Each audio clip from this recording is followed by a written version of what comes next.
오늘 어버이 주일입니다. 어버이 주일.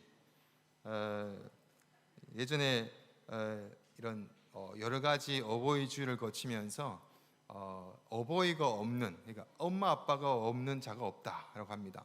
혹시나 있다면 좀 뭐가 문제가 있어도 좀 있겠죠, 그죠? 부모가 없는, 자녀가 없는 가정은 있을 수 있어요. 하지만 부모가 없는 사람은 없습니다. 저희가 오늘 예배드리는 이 전에도 1세대 분들도 계시고 또 어린아이부터 시작해서 모두 다 있는데요. 뭐가 좀 감격스럽고 조금 짚어져야 된다라는 부분이 있다면, 올해가 이제 우리 1세대 분들이 광부 간호사 60주년을 맞이합니다. 그래서 60년이 지났다라는 거겠죠.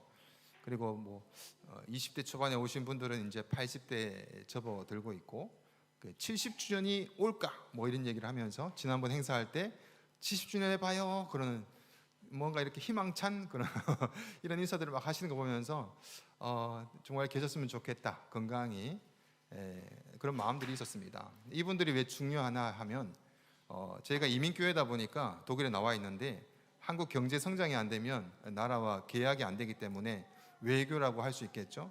그래서 이민이나 유학을 할 수가 없어요. 근데 한국 경제 성장이 어느 정도 이루어졌기 때문에 해외로 나가는 것들이 자유롭고 그런 시간이기 때문에 우리가 여기서 존재한다라고도 볼 수 있습니다. 그래서 그분들과 함께 예배한다는 것은 참 기쁨이고 또 역사적인 일이고 감사한 일입니다. 물론 뭐 어떤 사람은 그렇게 얘기할 수 있어요. 살기 위해서 나온 거 아닌가? 그게 맞습니다. 살기 위해서 나왔지만 여기 나오신 분들은 전부 다 우리만큼은 다음 세대가 이렇게 밥을 굶고, 어린아이들은 보호받아야 되는데 어린아이가 똥찜을 쥐고 노동에 팔려가는 그런 일은 없어야 되지 않겠습니까? 한국이 아직 그때만 해도 아직까지도 어린이에 대한 부분들이 지정이 안 돼 있었기 때문에 굉장히 어린아이에 대해서 천대시하고, 뭐 좀 이렇게 얘기하면 좀 그렇지만 계집애가 뭐 이런 거 있잖아요. 이 아가 뭐 이런 거 있잖아요. 조금 옛날에 어르신들은 조금 천대시 많이 여겼어요. 쓸모없는 막 이러면서. 근데 아이들은 사랑을 받아야 되고 교육을 받아야 되며 미래이며 하나님께서 기업으로서 우리에게 맡겨주셨다라는 것을 알고 있지 않습니까? 그래서 1세대 분들이 그렇게 다음 세대에 대한, 너희들만은 이렇게 고생하지 말아야 된다라는 마음으로 열심히 이렇게 삶을 사시면서 한국의 차관이 또 되고 그런 부분이 있었습니다. 그래서 우리가 감사하고 거기에 대해서 오늘 예배 가운데도 당연히 세워져야 되는 부분일 겁니다. 유학생들은 그런 것 같아요. 오늘 어버이 주일 맞이하면서 부모님이 생각이 나고 슬프기도 할 수도 있고, 내 부모님 이럴 수도 있고, 뭐 아무런 감동 없이 부모님께 돈 떨어지면 연락하셨던 분은 또 다를 수 있겠지만, 부모님에 대해서 아쉬운 마음이 다 있을 것 같아요. 철이 들면서 더 그런 것 같아요. 근데 우리가 한국에 있는, 고국에 있는 부모님도 부모님이시지만 우리 전에 함께 계시는 우리 어르신들을 함께 더 섬기는 것도, 지난주에 공동 육아라 그랬지 않습니까? 그런 부모님도 어르신도 공동으로 함께 섬기는 것이 성경의 법입니다. 그래서 오늘 우리 청년부가 음식도 준비하고 그다음에 청소년부에서 이런 여러 가지 나누는데, 이런 감사 기쁨, 그리고 오늘 성악하시는 분들이 네 분이서 가곡을 준비했어요. 예배 끝나자마자 바로 앉아 계시면 가곡이 여기서 들을 일이 뭐가 있겠습니까? 하지만 1세대 분들과 함께 한국 분들이시니까 그런 향수에 좀 젖어들고 위로가 되었으면 좋겠다. 한국 분들이시니까, 그죠?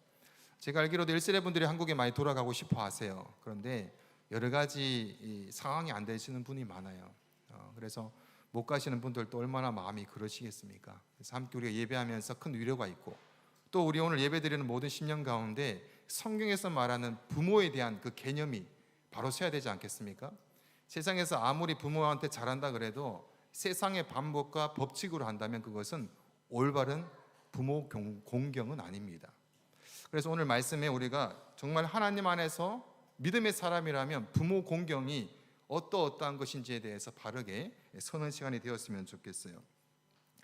십계명의 5번째 계명이 있습니다. 다 같이 읽어볼까요? 제5계명 시작. 내 부모를 공경하라. 아멘. 당연히 다 아시는 말씀이죠, 그죠? 내 부모를 공경하라. 십계명의 율법으로 정확히 들어져 있습니다. 여기서 우리가 질문을 3가지 던졌으면 좋겠어요. 하나는, 성경은 부모에게 공경에 대한 것을 이야기하는데 어떤 이유로 왜 부모를 공경해야 되는가? 세상에서 너희를 낳아줬으니까 뭐 이런 거 말고 성경에서 그 이유. 두 번째는 어린이 주일학교에서 그런 얘기했어요. 하나님이 너희의 아버지 되신다. 하나님이 너희는 하나님의 자녀다라고 얘기하는데 혼돈이 되죠. 우리 엄마 아빠는 여기 계신데 왜 하나님이 우리의 아빠라 엄마라 자녀라고 얘기할까라는 질문을 던지게 됩니다. 그러면 우리가 그 관계 내용이 성경대로 정리가 돼야 됩니다.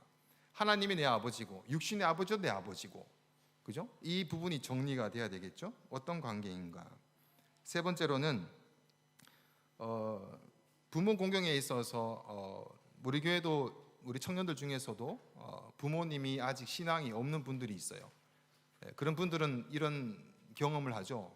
교회 가지 마라. 그래서 오늘 교회 가지 마 이렇게 막는 경우가 있는데, 부모 공경에 부모 순종에 대해서 지킨다면 교회를 가지 말아야 되는가? 한국에 제가 있을 때 그런 갈등을 하는 청소년들이 있었습니다. 그래서 문을 박차고 나왔습니다. 이렇게 하는데 그리고 집에 오늘 저녁에 들어가면 됩니다. 그리고 다음 주 똑같아요. 이렇게 얘기하는 부분이 있는데, 성경에서 얘기할 때 부모 공경이라는 그 내용이 교회 안에 국한된 것인가? 아니면 세상에 있는 믿지 않은 부모도 함께 우리가 성경 안으로 봐야 되는가?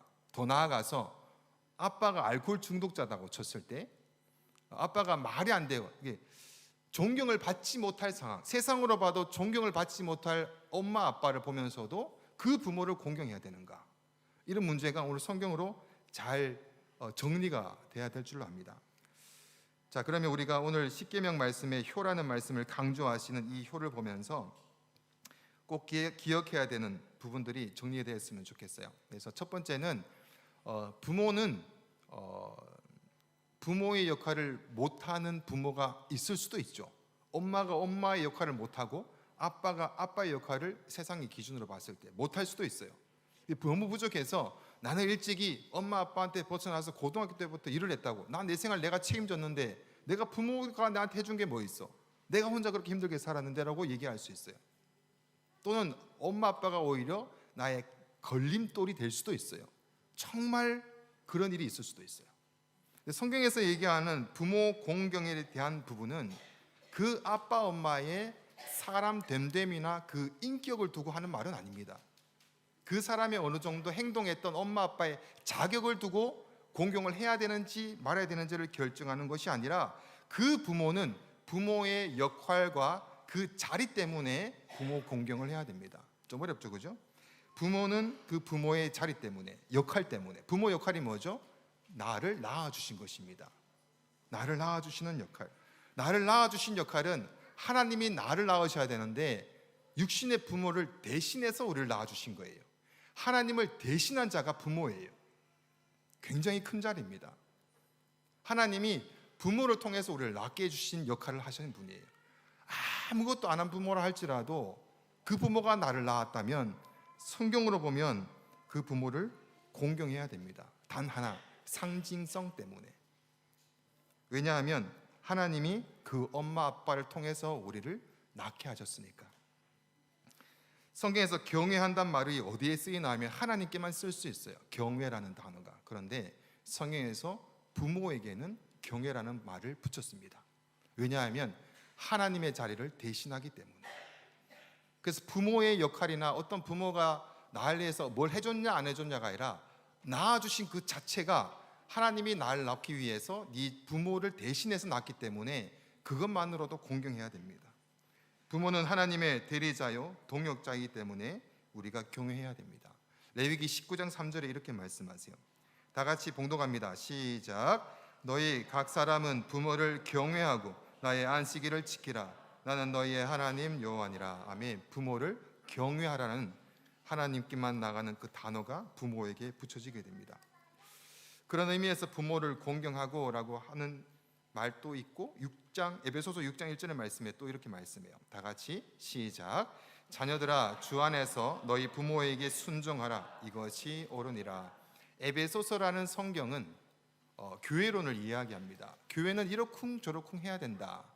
그 중에서 6장에 들어와서 끝에 와서 이 말씀을 하시는데, 6장을 보려면 1절이잖아요.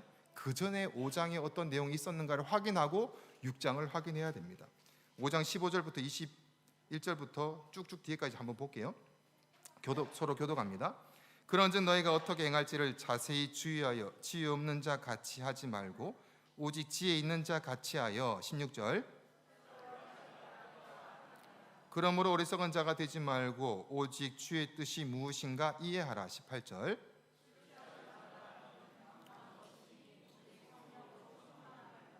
시와 찬송과 신령한 노래들로 서로 화답하며 너희의 마음으로 주께 노래하며 찬송하며. 20절.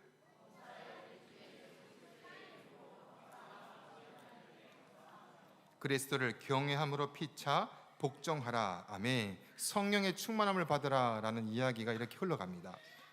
그래서 성령의 충만을 이야기할 때 어떠한 겉으로 보이는 능력과 방언과 은사가 아니라 그 안에 들어있는 열매를 얘기합니다. 16절에 보면은 세월을 아끼라 때가 악하니라 라고 하면서 그 다음에 순종으로 연결돼서 쭉쭉쭉 나와요. 성령에 충만한 자는 하나님께 순종하는 자다. 복종해야 된다. 그 순종하고 복종하는 성령에 충만한 자의 그 첫 번째 장소를 이야기합니다.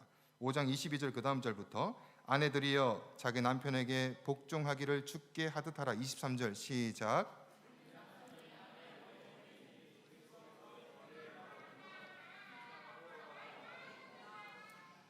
그러므로 교회가 그리스도에게 하듯 아내들도 범사에 자기 남편에게 복종할지니라. 25절.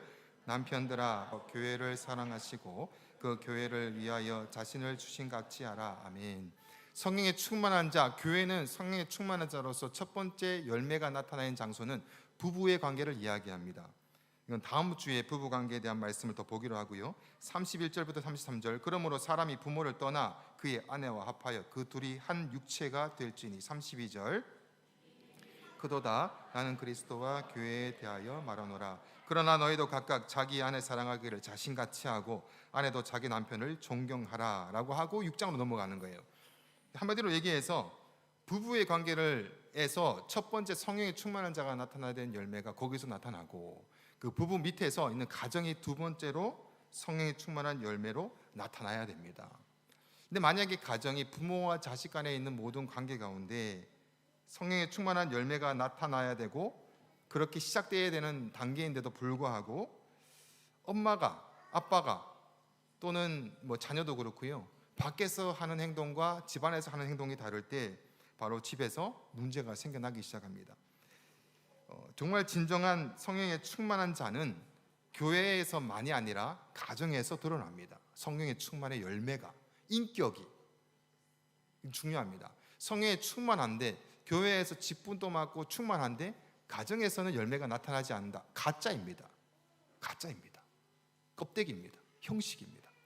다른 사람 눈에 보이게 하기 위한 것이기 때문에 예수님이 질책하셨습니다. 이런 바리새인 같은 자여, 이런 교만한 자여, 너희들은 시장통에서 그렇게 하면서 속으로는 막 이렇게 본. 가정과 밖에서 똑같이 열매가 맺혀져야 됩니다. 그리고 1절에 보면 나가서 자녀들아 주 안에서 너희 부모에게 순종하라 라고 얘기합니다. 주 안에서라는 부분은 그래서 주 안에서라는 말이 붙으니까 주 안에서니까 믿는 자녀에게만이 아닌가? 아닙니다. 여러분, 말씀의 심판은 모든 공통적입니다. 전 세계적으로 모든 사람에게 심판하십니다. 그 말씀의 기준이 뭐죠? 주의 말씀입니다. 주의 말씀이 기준이에요. 믿지 않든 믿든 하나님의 말씀이 기준입니다. 하나님의 부모의 공경은 믿지 않든 믿든 바로 그 안에서 공경이 일어나야 됩니다. 구원의 은혜에 감격하고 감사한데 부모님이 믿지 않기 때문에 나는 공경을 하지 않는다? 잘못된 부분입니다. 그럼 이렇게 얘기할 수 있어요. 목사님 어떻게 해야 돼요? 제가 전도자 시절 때 그런 고민을 많이 했어요. 그래서 제가 한 번은 선생님들이 조금 난리를 쳤지만 제가 교회를 오지 마라. 엄마가 아빠가 특히 아빠가 가지 마라 하더라고요. 왜냐하면 엄마랑은 좀 지내다가 주말은 아빠랑 좀 보내자라는 거죠. 하는 것도 없는데 아빠가 안 보낸대요. 그래서 오지 마라. 한번 오지 마라 그랬어요. 그 대신에 네가 월요일부터 토요일까지 아빠가 너를 교회 보낼 수 있을 정도로 신앙적으로 많은 열매를 성령에 충만한 자로서 맺혀줘야 되지 않겠니? 아빠가 인정하지 못하는데 네가 교회 다닌다는데 인정하지 못한다면 너 삶 또 문제가 있지 않겠니? 라는 얘기를 했어요. 왜냐하면 그 친구도 교회 나오는 걸 많이 핑계 삼아서 나오더라고요. 핑계 삼아서. 그리고 아빠는 믿지 않지만, 아빠는 믿지 않는 거에 대해서 굉장히 이 정죄감을 가지고 있고, 자신의 사명인데도 불구하고, 그래서 나오지 말고 부모에게 순종을 하면서 부모에게 인정을 받으라라는 얘기를 했습니다. 제일 중요한 것이 뭐냐면, 죄가 들어오고 나서, 타락이 되고 나서 부모에게 순종하지 못하는 태도가 일어났다라는 겁니다. 지금 전 세계적으로 믿지 않든 믿든 부모에게 공경하지 못하는 것은 바로 죄에 대한 결과이기 때문입니다. 그래서 타락하고 나서 일어나는 그 불순종은 결국은 죄입니다. 그리고 순종하지 못하는, 공경하지 못하는 것도 결국은 죄입니다. 부모 밑에서 보이지 않는 하나님을 공경을 통해서 배우게 됩니다. 불순종하고 싶지만 하나님의 대리자이기 때문에 그의 말씀을 순종한다? 오케이. 근데 부모인데 내가 부모에 대해서 말씀에 내가 볼 때는 합당하지 않아, 불순종한다? 그 자가 하나님 말씀에 순종할 수 있겠습니까? 하나님 말씀에 순종한다는 것은 부모 말씀에 순종해야 하나님 말씀에 순종할 수가 있습니다. 이것을 분리해서는 안 돼요. 내가 원하는 대로 순종하는 사람은 하나님이 아무리 말씀하셔도 내가 원하는 대로 하나님 말씀을 순종합니다. 하지만 부모가 어떤 말을 하더라도 순종하려고 노력하고 애쓰고 힘쓰는 자는 나에게 비록 마음에 걸리지 않는 하나님 말씀이 있다 할지라도 자세히 유념하여 보면서 이것을 어떻게 순종할 수 있을까 고민한다는 겁니다. 육신의 부모와 하나님을 따로 떨어뜨려서는 안 됩니다. 육신의 부모에게서 생명이 나옵니다. 바로 부모 밑에 잘 듣는 태도, 그것으로 순종을 배워가라 라고 말씀하시죠. 이것이 옳으니라 라고 성경은 말씀합니다. 옳다라는 내용은 원어로 보면 이것이 원래 지어진 대로, 창조된 그대로의 본성이다라는 의미를 가지고 있어요. 바로 옳다라는 거죠. 원래 지으신 그 모습이다 라고 하는 겁니다. 디모데후서 3장 1절과 2절 말씀이 있는데요, 제가 띄우진 않았는데, 너희는 이것을 알라. 말세에 고통하는 때가 이르러 사람들이 자기를 사랑하며 돈을 사랑하며 자랑하며 교만하며 비방하며 부모를 거역하며 감사하지 아니하며 거룩하지 아니하며, 마지막 종말의 때 가운데 흔들리는 것 중에 하나가 부모에 대한 거역이 일어난다라고 합니다. 무너진 본성, 원래 창조된 모습 가운데 죄악 가운데 살기 때문에 그 본성이 우리에게 남아 있습니다. 구원받았음에도 불구하고 옛 습관으로 넘어가려고 하는 본성 가운데 우리는 싸움을 싸우고 힘써야 됩니다. 이게 가정에서 이루어져야 됩니다. 이 싸움이 바로 회복해가는 싸움, 우리가 잊어서는 안 됩니다. 에베소서 6장 2절 말씀을 한번 봉독해 볼까요? 시작. 내 아버지와 부모를 공경하라. 이것은 약속 있는 첫 계명이니. 아멘. 공경은 카베드란 말입니다. 카베드. 이 단어는 세 가지 의미가 들어있어요. 앞에 보시면 첫 번째는 저울의 물건의 무게를 다할 때, 상대에게 영광을 돌리거나 영화롭게 할 때, 무겁다, 비중 있다라는 의미로 사용될 때. 그래서 5계명에 사용된 카베드라는 단어는 사람의 신체 가운데 가장 중요한 무게가 있는 이 장기를 얘기합니다. 보통 그래서 간을 이야기합니다. 간이 차지하는 기능과 역할은 굉장히 중요합니다. 간이 망가지면 모든 것이 끝납니다. 그래서 이 카베드라는 단어에 이 세 번째 용례가 파생이 되어 있어요. 거기서 나와서 공경하라, 너무나 중요하고 생명 같고 무게감이 있다라는 내용을 하게 됩니다. 당연히 중요하지 하지만 부모가 연세가 들면서 이 경제적인 능력이 이제 떨어질 때가 있지 않습니까? 경제적인 능력이 떨어져서 자녀들이 부모에 대한 공경이 떨어질 때가 있어요. 이제는 받아낼 것이 없다. 이제는 뭐 줄 것도 없고 뭐 이러면서 연락도 잘 안 하고 이런 경우가 있을 수 있어요. 하지만 부모에 대해서는 얼마나 중요하게 생각하는, 시대가 뒤떨어지든 뭐 죄악이 가득하든 부모에게 떨어질 뭐가 있든 없든지 상관없이 당연히 그 시대 가운데 너무나 중요하고 중요하게 비중 있게 여겨져야 된다라는 말씀입니다. 10계명에 크게 둘로 나눠지죠. 1계명부터 4계명까지는 하나님과의 관계, 5계명부터 10계명까지는 사람과의 관계, 사람과의 관계에서 첫 번째 계명이 부모 공경입니다. 그래서 이것이 약속 있는 첫 계명이다라고 말씀하고 있습니다. 그리고 여기 보면 5계명부터 10계명까지, 그리고 여기서 엘로힘이라는 단어가 없죠. 왜냐하면 엘로힘이란 단어는 하나님이란 단어가 없습니다. 그런데 유일하게 하나님과의 관계도 아닌데도 불구하고 5계명에 엘로힘이라는 단어가 들어가요.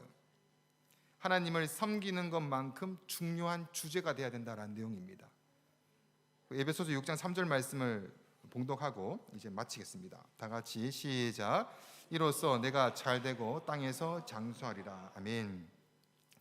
그래서 보통 이제 부모 공경 잘해봐, 오래 살 거야, 뭐 이렇게 얘기하는데, 오래 살기 위해서 부모 공경 뭐 좋죠. 근데 성경은 성경대로 풀어야 됩니다. 성경은 성경대로 풀 때 성경에서 나오는 땅이란 개념이 어떤 개념일까를 생각해 보아야 됩니다. 성경에서는 약속의 땅을 얘기합니다. 늘 땅은 약속의 땅, 하나님께서 인도하는 땅입니다. 그 땅에서 장수한다.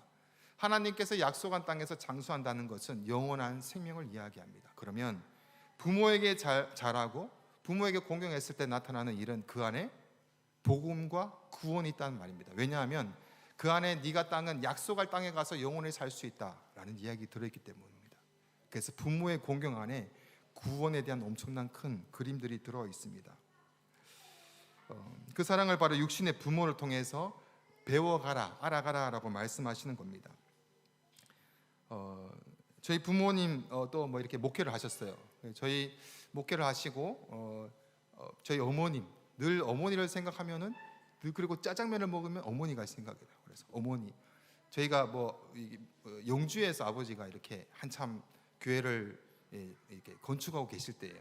할아버지도 목사님이신데 할아버지는 대구에서 이제 건축하시고 이렇게 부자가 이렇게 교회 건축을 막 올라갈 때였었어요. 돈이 없어요.